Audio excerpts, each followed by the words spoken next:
answer these questions. Exactly. Okay. And then part 3 takes those part 2 topics and goes even deeper. Right. They'll ask you to discuss broader issues related to the part 2 topic. So like more abstract and analytical questions? Yeah. Exactly. For example, if you talked about a hobby you enjoy in part 2, Okay. they might ask you about the importance of hobbies in general, Okay. or how hobbies can benefit people's mental and physical health, Hmm. or maybe the role of hobbies in society. So it's about taking those personal experiences and connecting them to bigger ideas. Exactly. Wow. It's pretty impressive how they've structured this whole test. It is. It's very well thought out. Okay, so we've talked about a lot of different aspects of the IELTS speaking test. We have. Is there anything else that's really important for learners to know? Well, one thing we haven't talked about much yet is the importance of natural spoken English. Oh, yeah, that's huge. It is.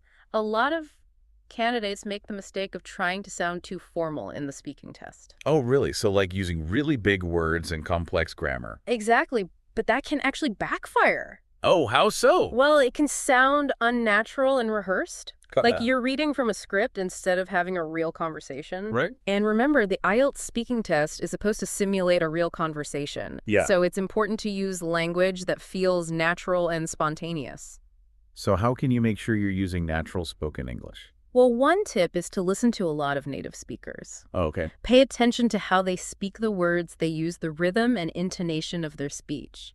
So like absorb it by osmosis. Haha. Kind of, yeah. Okay.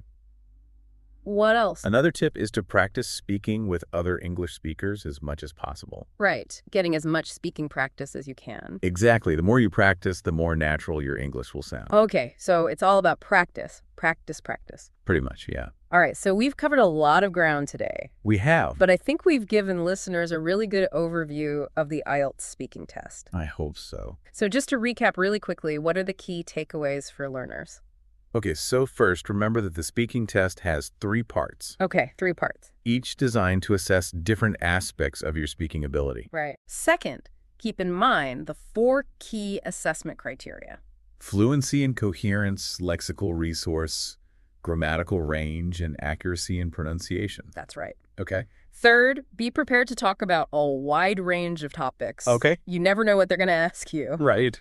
Fourth, focus on using natural spoken English. Don't try to sound too formal. Exactly. Okay. And finally, practice, practice, practice. The more you practice, the better prepared you'll be. Absolutely. Great advice. Yeah. All right, so as we wrap up here, is there anything else you want to leave listeners with? Well, I would just encourage everyone to really think about their strengths and weaknesses as speakers. Okay. Which of the 4 assessment criteria